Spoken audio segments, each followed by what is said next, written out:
I thought about what I would title this, and it's between failure and planting seeds. You see, do you remember that moment that brought you the journey to where you are right now?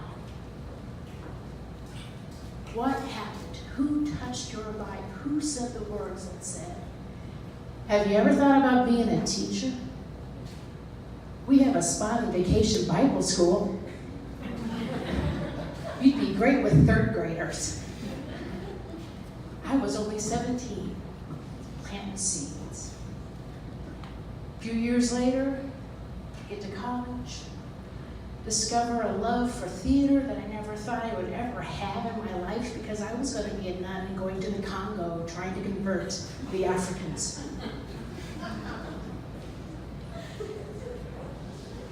Ironically, I graduated from college with my degree in theater and ended up teaching at Evangel Christian School in Louisville, Kentucky.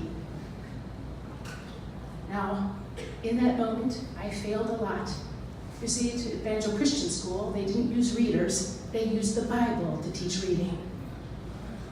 I'm Catholic, and we barely read the Bible. So I was quite desperate. I'd ask the child, "What would you like to read today?"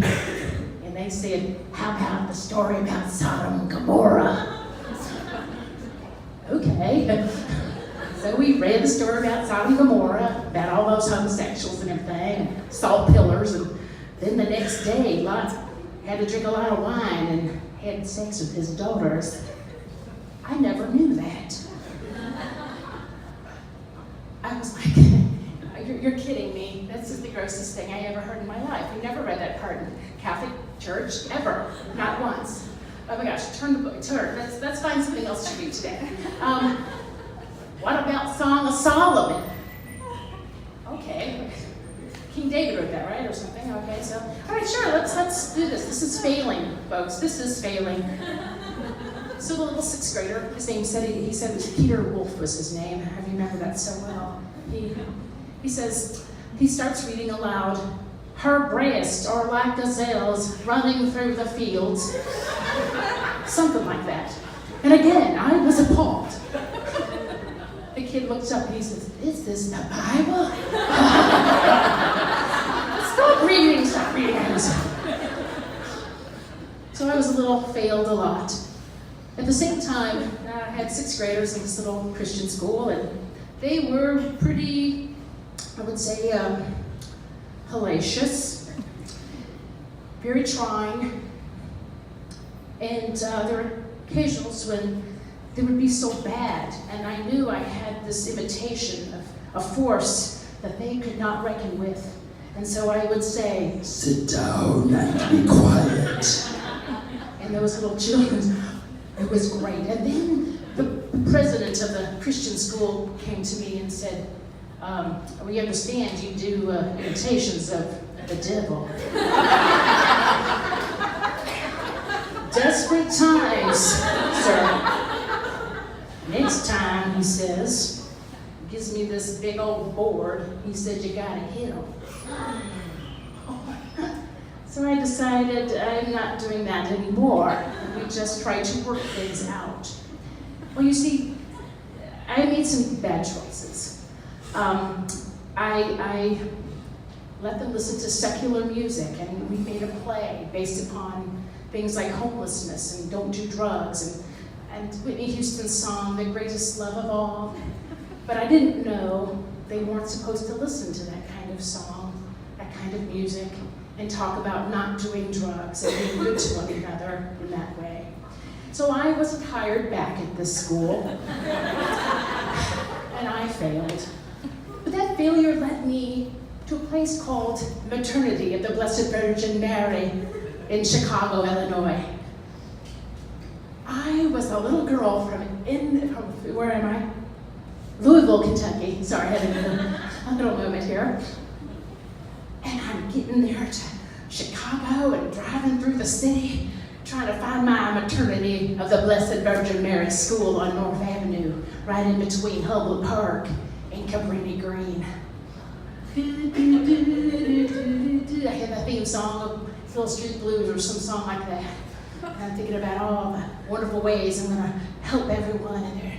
I'm going to be this greatest teacher, even though I didn't go to the Congo. I'll be all right. I get to this great school filled with people that I've never even known because in Louisville, Kentucky, in the 1980s, I'd never known very many brown people at all. And I was surrounded by brown people in beautiful countries like the Dominican Republic and Mexico and Honduras and Guatemala. It was so cool. And I'm teaching math.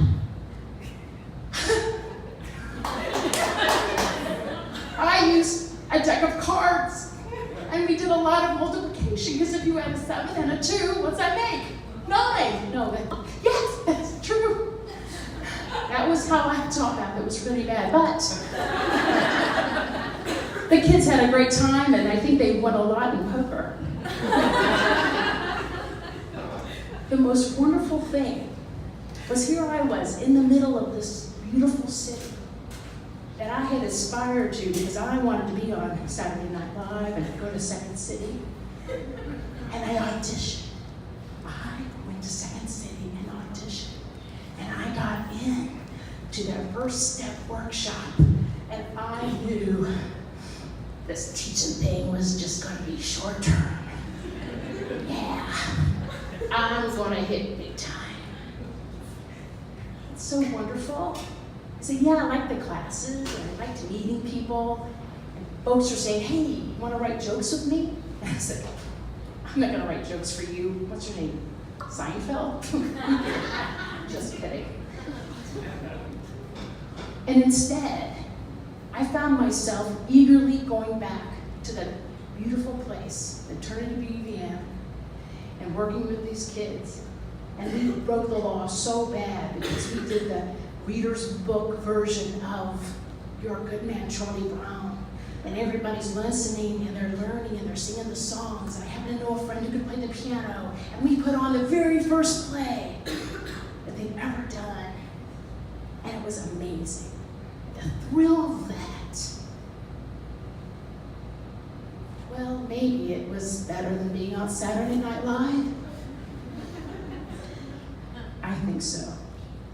Thank you.